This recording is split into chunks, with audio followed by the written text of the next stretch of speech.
Here we go. We're live. I hope. I don't know. I don't. Let's see. My screen looks laggy. Looks laggy. Let me know if we're coming through 5x5.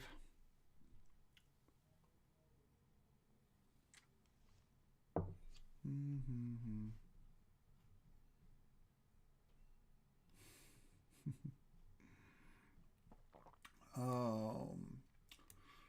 Good to see you, Ben. Brian. Let's see. We got a couple minutes before 8 o'clock. All right. That's good. Everything's good. Okay. So, any topics anyone want to talk about? Let's see. I don't.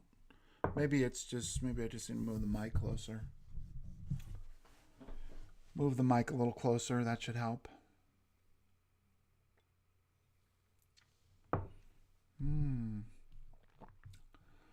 If there are any subjects you want to talk about, I have a couple of directions I want to go in, but it's all subject to change. I might do. I'm probably going to go a little bit. It's going to be a little bit different tonight. Hello to Florida from Kansas City.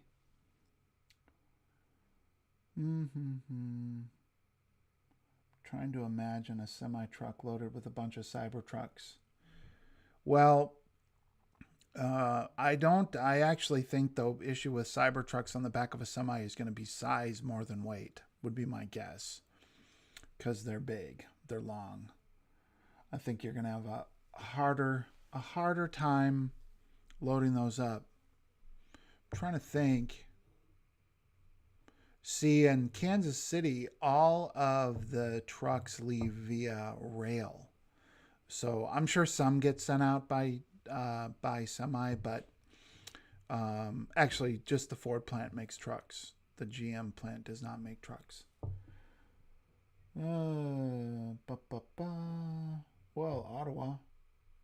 Good to see you. Yeah. Well, with trucks the question was about putting Cybertrucks in the back of a semi on those vehicle carrier racks. So I'm sure they have racks that are set up for trucks.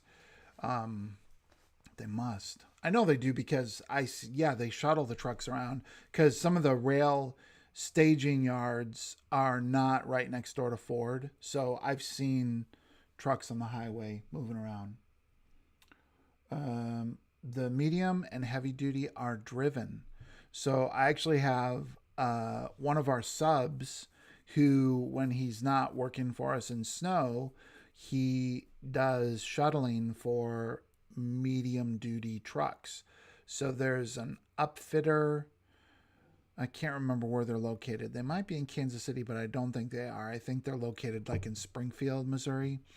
And they do like cherry picker trucks for electric companies and tree companies and that kind of thing. And they do, I can't remember what other trucks they do, a bunch of different upfits. And he earns his winter living driving those picking them up from the upfitter and delivering them to the end client. Where report of supercharger stalls larger. I've only heard of one place that site in California that looked like it might accommodate pull-throughs, but I haven't heard about actually confirmation on that. Let's see. Hello from former Gladstone. Well, I don't know. Let's see. There's a lot of people in California that are moving back right now. The housing market is crazy in Kansas City, and a lot of that's there's people moving here from more expensive places. So it's kind of interesting. Okay. 801. We're ready to go. Okay. So, So I am. This is going to be a little different than some of my other streams because I guess I'm going to talk a little more philosophically about Tesla and the Cybertruck based on this recent Nikola witch hunt. So if you don't know, and I'm assuming a lot of you have watched the video that I posted earlier about this, but Nikola has gone on a recent witch hunt where anybody that showed any portion of that controversial truck, which we now know is rolling down a hill, they've gone in and they've struck those YouTubers with copyright strikes, which actually is not only does it take the video down, but it also, if you get too many of them, they actually ban you from YouTube. So it's obviously being used as a club in order to intimidate anyone that they can intimidate by attacking them and doing this, which is just it's crazy. But so I posted that video, and in the video I shared a little piece where I got a little emotional, and I wanted to explain kind of why, and I wanted to explain why that sort of feeds into generally my excitement around Battery Day. Now, I know you're like, what? How do you connect those dots? So you're going to have to bear with me because I'm going to stitch together some things here. But it speaks to one of the things that I think we can get fixated on are the details of the Cybertruck. You know, what will the suspension do? What will the specifications be? All those things. And all those things are fun and they're interesting and they're exciting. And oh, by the way, I have the power rank, the 15 feature / accessory power ranking video recorded. I have to finish editing, and then I have to do a couple other things. I think it's going to go out tomorrow. So I'm all about features and benefits and all that other stuff. But this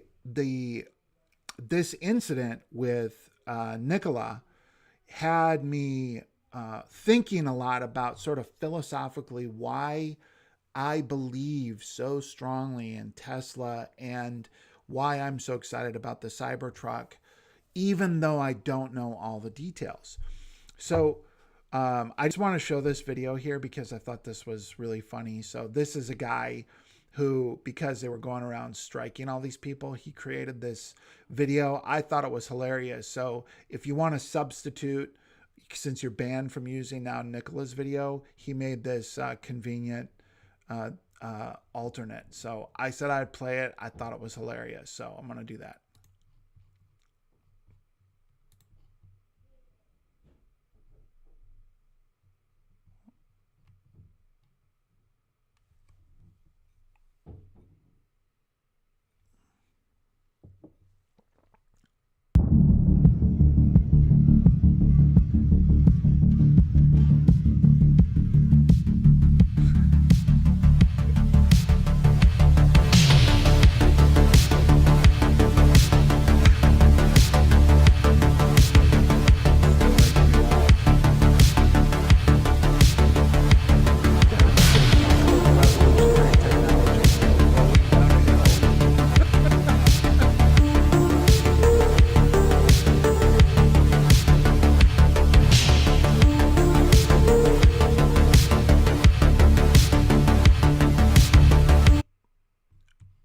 Nikola. Okay, I thought that was awesome. Let me see. Let me show who the YouTuber Green Knight Trading, and I will. So shout out to Green Knight Trading, and yeah, I've been liking and subscribing all these YouTubers that got kicked by Nikola. So anyway, I just want to do a brief update before I launch into sort of my philosophical / whatever you want to call it. Maybe I just feel like ranting. By the way, I got this is the good scotch. This is the expensive stuff. If you guys like scotch, this is the first time I've had the Glenlivet 15.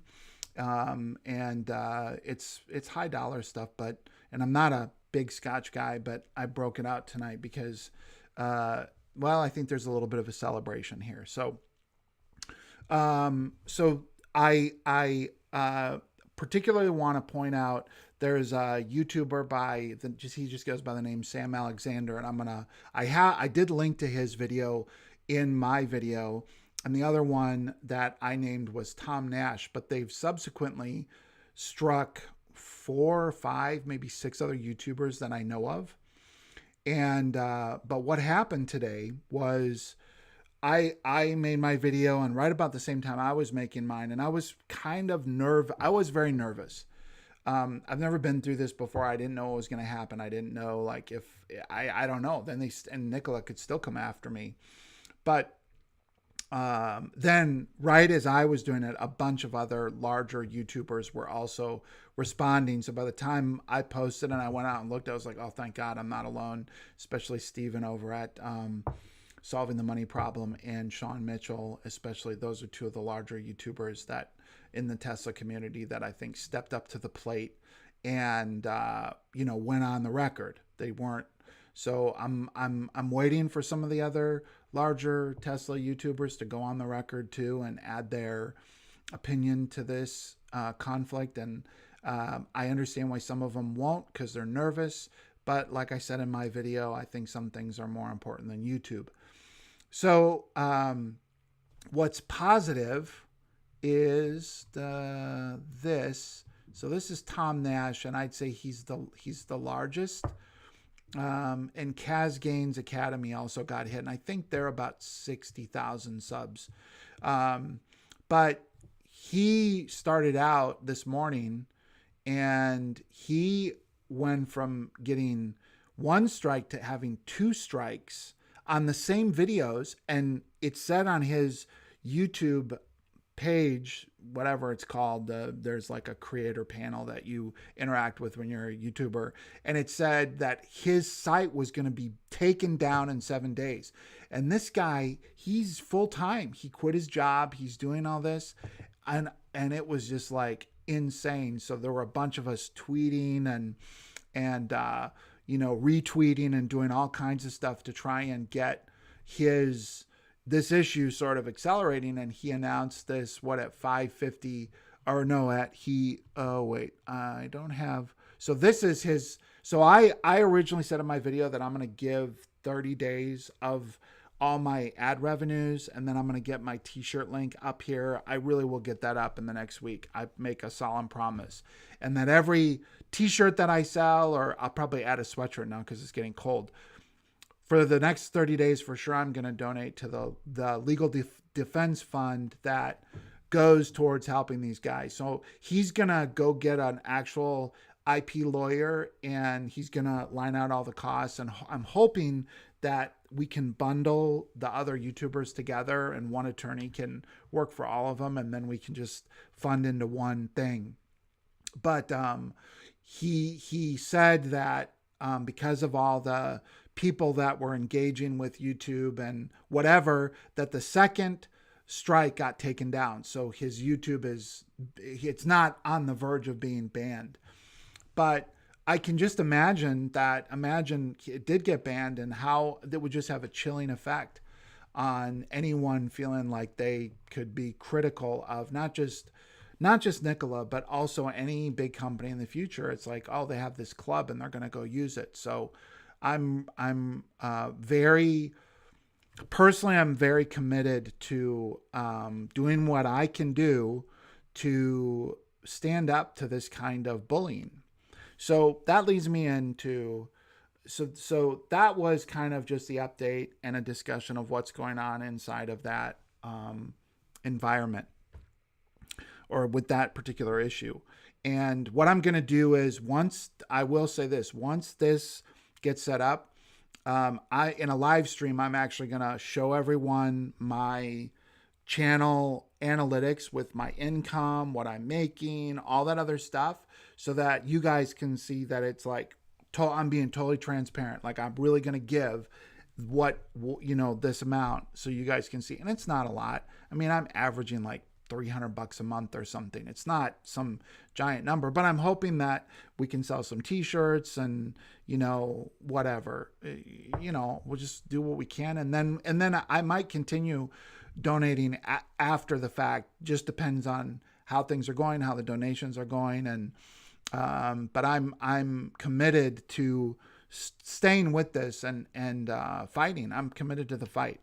Okay, so now here's what I wanted to, as I started thinking about this and I started thinking about the stream, and I thought about, it seems weird because it's like, on one hand, it like has nothing to do with the Cybertruck, right? It's this weird political fight that has nothing to do with the Cybertruck or even what I'm passionate about. But it reminded me of something, and it did kind of, the reason I got kind of emotional in my video is that I have a history with bullies. And I was bullied from the time I was, and someone said in the comments, they're like, you're a big guy, it doesn't seem like you're the kind of person to be bullied. But you gotta realize, yeah, I was big, I was fat. I mean, I'm fat now. I was fat then. And back in the day, anything that caused you to stand out, you would get bullied over. And so I was the little fat kid until I got big.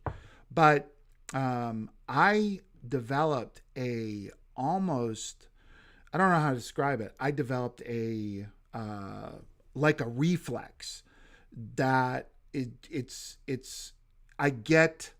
I hate we're using the word triggered, but it is, I kind of lose my shit when I see people getting bullied. What happened when I was young, I got to 7th grade and then I got big, and then I started playing football. And when the combination of the two things made me go, I don't care if you hit me. It's not going to be any worse than what happens to me on the practice field. And it totally changed my attitude about standing up for myself. And I literally, one punch ended everything, because it was one kid that was sort of the leader of this little clique of kids that had been dogging me for like 5 years. Literally, it was just brutal. When you're a kid, it's like terrifying to be bullied like that. Anyway, so finally I got big enough and I got comfortable enough with, I was like, well, you can kick the shit out of me, but I'm going to make you pay. Every time you bully me, I'm going to make you pay. And I wasn't worried about him. I was worried about his big brother. And after I slugged him, his big brother did beat the shit out of me. And as soon as he beat the shit out of me, the little brother who had been bullying me all those years, I turned to him and I said, guess you can't fight your own fights. And I won. I had the shit beat out of me and I still won. And it was over. That was it. But from that point forward, if I saw someone bullying someone, I would step in. It just angered me. But what happened to me as I got older is I realized that those people, that a lot of these people, they go to work in corporations. So they don't just go to work in corporations, but what tends to happen is, and I'm not saying every big corporation is bad. They're not all bad. But what tends to happen inside of a corporation is once you lose kind of the initial vision and the culture gets focused on generating quarterly profits, there's two kinds of people that tend to thrive inside those environments. And one kind are bullies and the second kind are manipulators.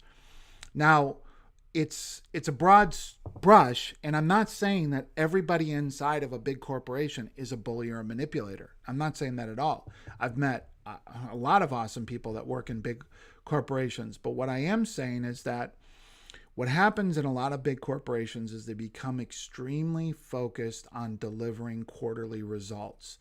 And so the whole system gets optimized to reward the people that sort of can be relentlessly capable of delivering those results. And there's two types of people that can kind of thrive in that environment, and that tends to be bullies and manipulators. So I know I'm painting with a broad brush, so please don't assume if you work in a big company, I'm not attacking you. I'm saying what happened to me is I got inside of, first of all, I didn't do well in school. ADD, blah, blah, blah, all that other stuff. But I did end up working in a big corporate, not a big one, but a medium-sized one. And it was like poison. And because what happens in a big corporation, when you have sort of this combination of bullies and manipulators, and even, I would say there's even bullies and manipulators that want to do the right thing, but they're sort of like driven to do the thing that gets them advanced. So you get this self-reinforcing cycle, and what happens is it drives out your most talented people, your most creative people, and anybody that can't sort of either comply or win politically. So what ends up happening is, for when these large corporations, they lose their vision, they lose their the thing that caused them to be great to begin with. What ends up getting substituted for that is politics. And you end up having all these little smaller and smaller and smaller fiefdoms of people that are trying to defend their own little kingdom within this bigger kingdom. And they like fight with each other for power, for influence. And there's two big things that they're rewarded for. The first thing they're rewarded for is delivering on the results. And the second thing that they're rewarded for is not screwing up. So you end up getting this system where the goal is, don't mess up, because you don't want to stand out, because you might not get promoted, but then you won't get fired. All right. So, I don't want to keep going if this like doesn't make sense, but I really am going somewhere with this story. This all fits together in the grand narrative. So here's the problem. The problem is that I think what Nikola had initially was a hell of a manipulator. And that was, that was Trevor. He was smooth. He was cunning. He was able to persuade people to make large commitments. And he was really able to do that side of the equation. And then what I think is happening right now is he obviously left. And now what's left is the other half of the equation I was talking about. I don't think that the person, maybe, I don't know what the actual person who's going around filing these copyright strikes, I don't think that person is doing it because they think it's the right thing to do. I think they're doing it because that's what they're being told to do. Somebody who's used to being a bully is feeling attacked and is saying, we need to assert our dominance. We need to show them who's boss. I can literally, I can see these people. I know what they're like. They're in the boardroom as much as they are in the freaking schoolyard. They're the same people. And what they are used to inside of what happens inside the corporation is that works. Everyone submits or they get purged. And they're either used to winning through manipulating or winning through bullying. And so this is what happens. They get into this position and then they wade out into another world like Twitter and YouTube. It's entirely foreign to them. I'll bet these people, that the person at the top of Nikola, I bet he probably doesn't even have a YouTube account. A Twitter account. Doesn't even thinks it's those damn millennials or some such, whatever. Again, painting with a broad brush. But my point is that it speaks of a mindset that I'm have seen my whole life, that they want to control it. They want to bring compliance. They're going to show their force. And what happens is that it works for a while. That's the illusion. That's the problem with this, is that in these corporations, they have all this momentum, right? They have this history, this heritage, this vision, this culture. And then this gradually, this bullying and manipulating sort of political culture gradually starts to take hold of the organization. And because they're running on all this historical market share and innovation, they have it. It looks like they're succeeding because they are able to lower costs, and there's this window of time where they're squeezing the life out of the organization where it actually looks like they're doing a good job. And then at the end, you get Sears or Blockbuster or whatever. I could go on, Eastman Kodak or whatever, right? There's all these companies that started with astonishing, bold visions, creative ideas, exciting culture, but then they got taken over by the bullies and the manipulators. And then they got the life wrung out of them. And at the end, they're just an empty husk. And there is no profit because there is no innovation. There is no durable competitive advantage. There's no ability to attract the best talent in the world. None of that's there. And then when there's no more juice to squeeze, they go bankrupt.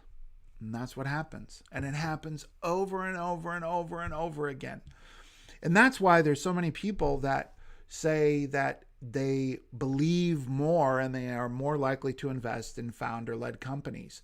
And that's why generally it's so hard for companies that have these bold visionaries with such strong ideals to maintain that long term. It's not that it's impossible, but it generally is. It's very difficult. So, all right, that I waxed eloquent about the whole issue of bullies and all this stuff. But I'm going somewhere. Okay, so let's see. Okay, so what I'm trying to say is now Tesla Battery Day. Okay. What you have to understand is that when people like Elon Musk, people that have such clear vision and an understanding of where they're going, that they're not necessarily driven to feel like they need to explain it all to us. What he's doing, he's not trying to persuade us. He's not trying to, again, if you look at, and I don't have anything against Lucid, but if you look at the spin and the polish and all the stuff that the glitz of their reveal and how much time and energy went into like naming the color schemes. Can you imagine? Just imagine Elon Musk thinking about naming the color schemes of a Tesla. It's ludicrous, right? I mean, it's ludicrous because he's not trying to come up with fancy little emotional hooks to trigger us, to actually get us to buy the Cybertruck or the Tesla. He's like, I'm going to make the best goddamn vehicle that's ever been made, and you're going to love it. That's it. And he is so sure, and he sees the future with such clarity, and he is so passionate about especially driving and the experience of driving and the goal of winning in the whole renewable thing, not by saying this is our obligation, but by saying, I am going to kick the ass of everyone that thinks ICE vehicles are better. And I'm going to do it in so many ways. I'm not just going to do it in one way, not just performance, not efficiency, not styling, not longevity. No, I'm going to do it in every way. Like I'm going to literally go through every component of the vehicle from top to bottom, front to back, how you buy it, how you drive it, how you charge it. I'm going to make it epic. Every part of it I'm going to make epic. And I don't have to explain it to you. If you can keep up with me, fine. But I don't need to explain it to you. You're going to have to trust me. Now, the reason, so this is why I don't want to get lost in the details of the Cybertruck. And I do want to go into some details and some thoughts I had following Battery Day, but I'm trying to set a philosophical context about why I think the Cybertruck is going to be so special, and it's going to be much bigger than its contingent parts. It's going to be the sum of those parts. And even if we can't see it, even if we can't understand it, he sees it, and the team at Tesla sees it. Now, you can go a little bit of a hard right turn here, but if you go hunting, and I'm not a hunter, but I know a lot of hunters, there's different dogs that are trained for different kinds of hunting, right?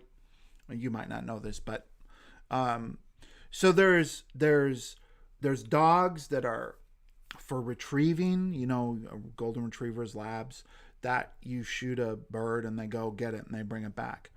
And then there's other dogs that are pointers, and their job is to just alert you that, oh, there's game really close, get ready.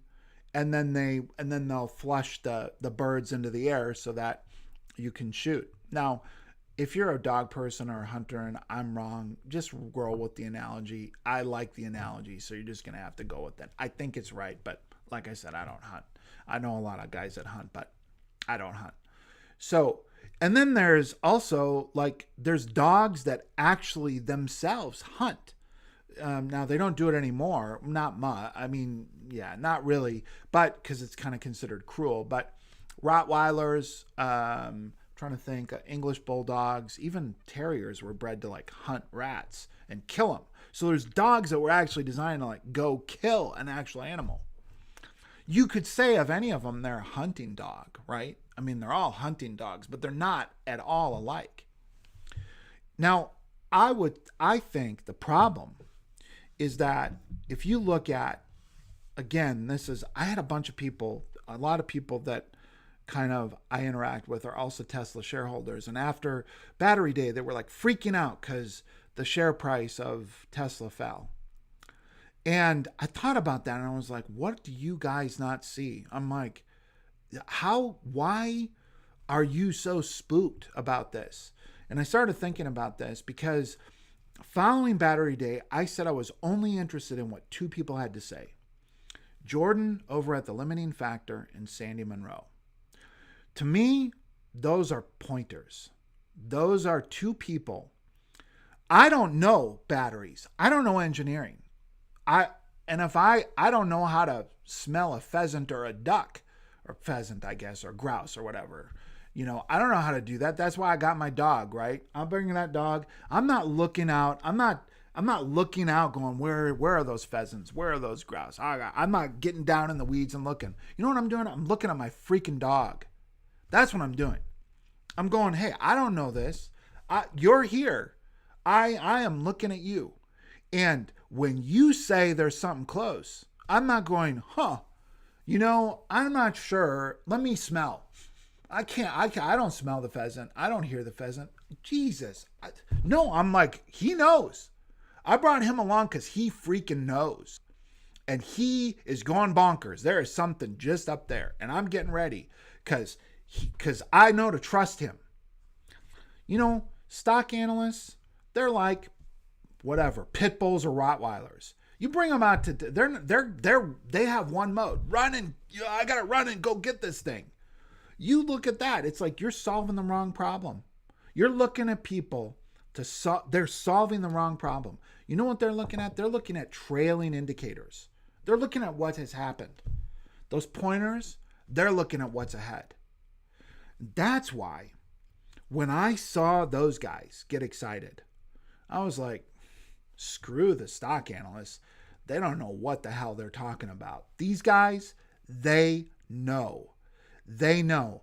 Sandy's, like I said in my video last week, I was like, he spent the better part of 40 years becoming a professional bullshit detector.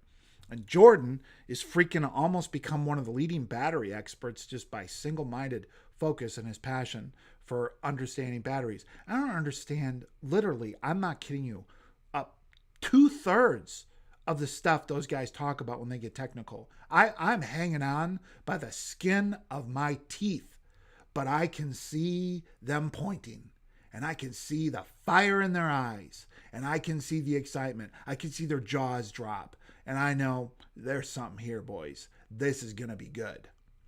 So then all I got to do is I just got to wait. I just got to wait because I know some good's coming, and I'm just going to stand there and I'm going to let the people that know what the hell they're talking about tell me when I should get excited. So now I know that was like, that didn't have anything to do with the Cybertruck and even really battery day. And on one hand, but I'm trying to explain why. There isn't anyone else.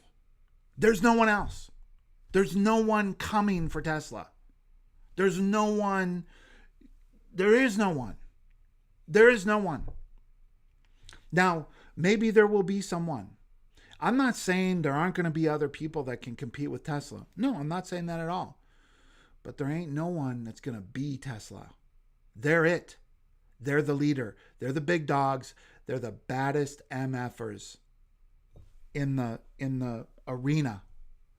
And Elon, he has the power and the vision and the creativity and the focus to just keep delivering mind-blowing results. Now, here's the thing that I've started thinking about. What if, just imagine that Elon is telling the truth on everything. Just imagine he is. I know everyone says, well, he is. That's why we believe. Yeah, I know. But on days where everyone's like, oh, a bunch of Tesla killers. Oh, the vehicles aren't going to be good. Oh, blah, blah, blah. Whatever it is. It's like, okay, but just step back and imagine. What if he's telling the truth? Telling the truth on self-driving. Telling the truth on how many units they're going to sell. And telling the truth on this last thing that I want to talk about. So I'm going to tell you why. Here's what I took away. I am going to pretend, or I'm not going to pretend. I'm putting better than 50% odds on the fact that Elon is telling the truth. Okay? So now that's what I want to say. This is the last thing I want to cover. And then, next week we can go into like more like nitty-gritty topics and like whatever. But man, I just freaking had to say this. It's like, all this stuff is bouncing around in my head. And this whole freaking Nikola thing, it just like it reminded me. It reminded me of all these things, all these experiences I've had with companies and people and all this stuff, and why I got so freaking excited at the beginning, and why I'm still excited even when I even when I can't piece everything together and I don't know how it's all gonna shake out. Okay, so here's why I'm excited. Tesla said, Elon Musk said something about the Cybertruck. He said it, and almost nobody is taking him seriously. Here's what he said. A few simple words. The Cybertruck needs to kick butt in Baja. Okay. Now, let's assume we can take Elon at his word. And here's why I'm saying this. The Baja 1000 is literally one of the most brutal, grueling, difficult off-road races that exist in the world. Something like 50% of the vehicles that started don't even finish. They break down. It is a combination of high speed, insane off-road, durability, and all kinds of unexpected hazards. Now, most people would say something like that, and you would think it's hype, it's marketing, it's just whatever. But if you just think it's possible that in the back of Elon's mind, he actually intends to deliver. He actually intends to at least create some version of the Cybertruck that is actually capable of competing in the Baja 1000. Now, the only reason I say that is because on Battery Day, they revealed the Tesla Model S Plaid. And the Tesla Model S Plaid is insane.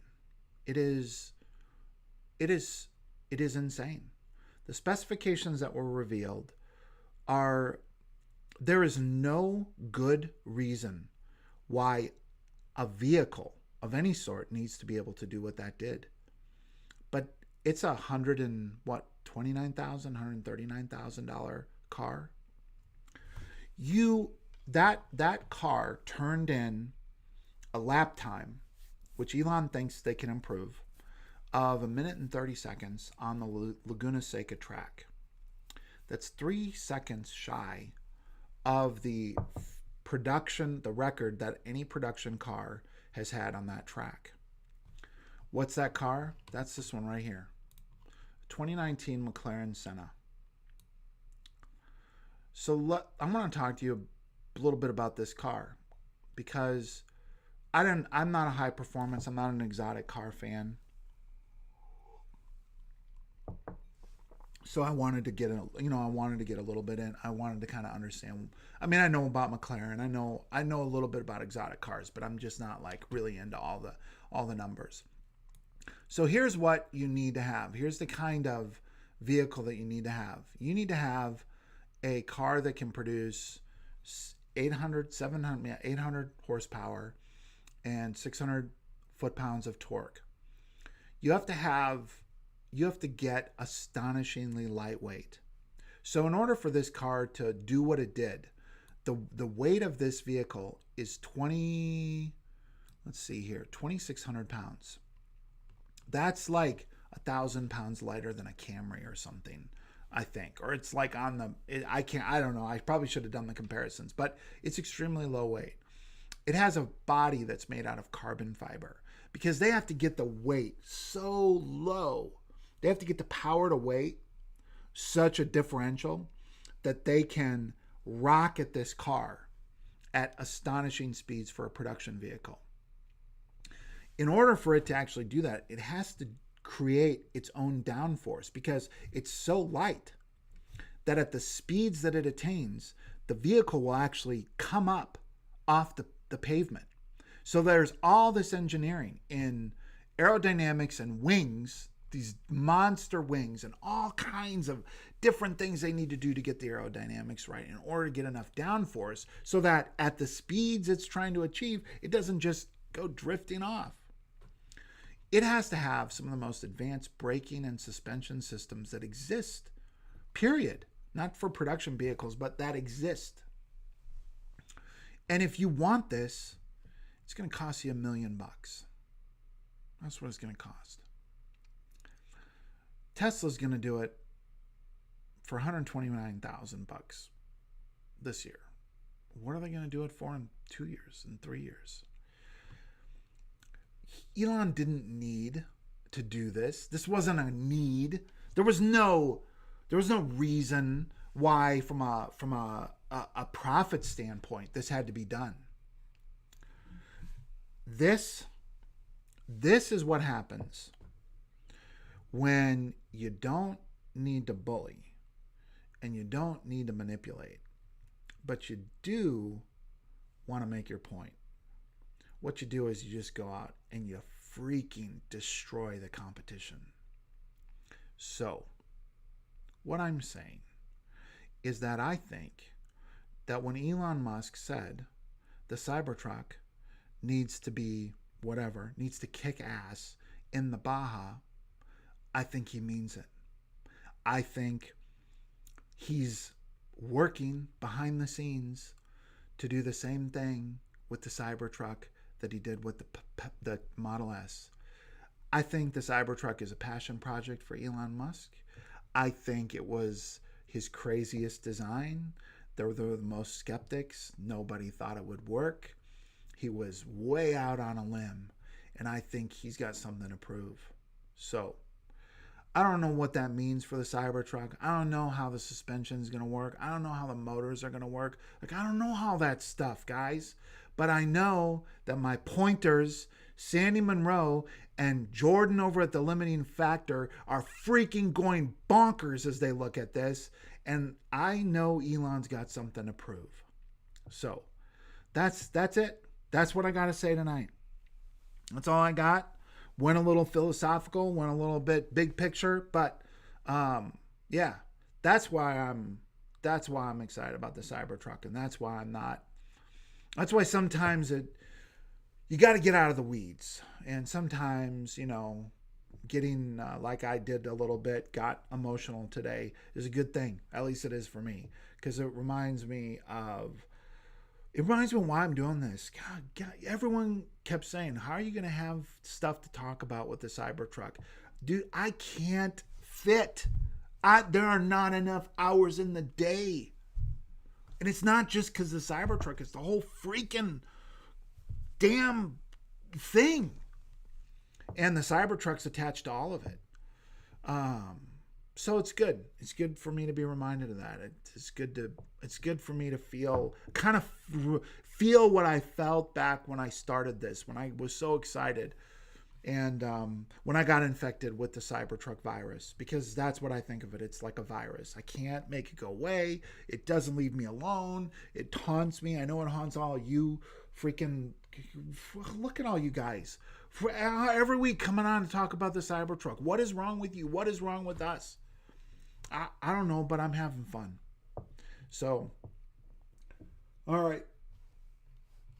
Let's see. That's all I got. I don't really have anything else. I think we're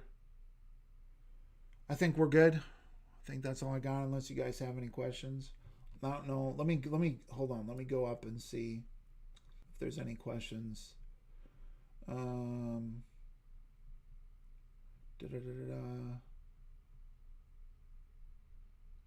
Let's see. What is Mark? I don't understand. No Hyundai, Todd? Are you just being silly? Yeah. Yeah, I can imagine multiple Cybertrucks rolling off the starting line at Baja. I think it's going to happen. I think VW is, I think they're legit. Like, notice how VW didn't run around striking people's videos who criticize them, because they've had flaws. I think VW is going to be, they're in the hunt. I'm actually, that's my point is not that there's going to be other good companies out there that are doing. There's some Chinese companies that are for real. They're legit. I mean, I am not saying there aren't going to be other EVs. There has to be. That isn't my point at all. My point is that that's not the same thing as having Sandy Monroe freaking excited like he's a 12-year-old kid opening Christmas presents. I'm saying there's something special with Tesla, and that's not going away. That's what I'm saying. Let's see. Okay. Yeah, I guess. All right. I guess that's it. I think we're done. Yeah, I have other ideas I want to talk about, like specific battery day things that are more like actual, like really pertinent to just specs and that kind of thing. But I think this is a good place to end it for tonight. And kind of, I think we're 8:46. That's good enough. So, okay. I guess there's a lag. That's why I cut it off last time. So I'm not sure how to. I don't know what I did. If I think what I'm supposed to do is end it on Stream. I'm gonna end it here on Streamlabs, streaming software, and hopefully that doesn't like cut me off in mid sentence. We'll see. If it does, there's worse things in life. All right, we'll catch you next time, guys.